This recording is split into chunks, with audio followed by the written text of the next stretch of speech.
Phrasal verb number 2 for IT English. I can do that introduction better.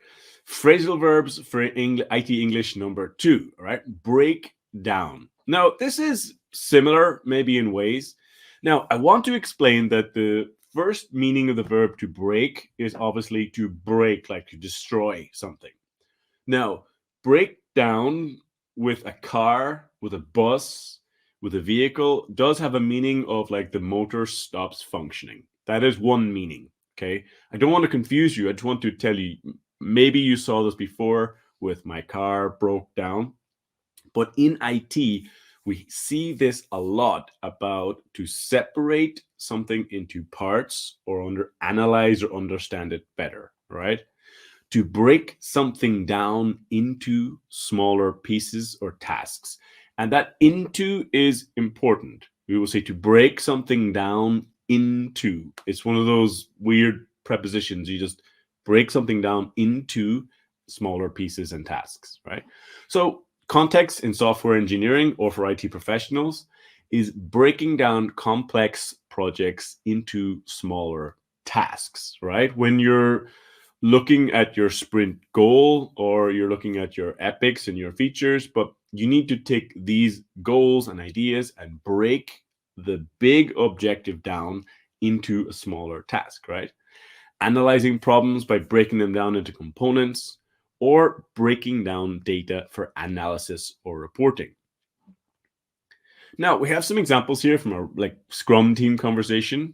So with a project manager, one expression is, or example is, we need to break down this large task into smaller, manageable parts.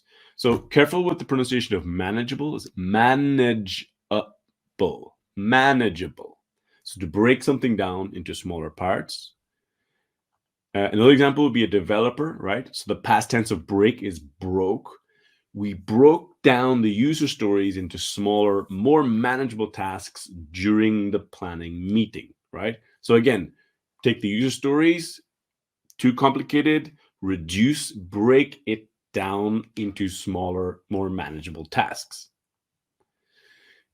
Or another example of a product owner in the future tense. In our next session, we'll break down the feedback into actionable items. So this happens a lot when development teams receive feedback from clients and stakeholders.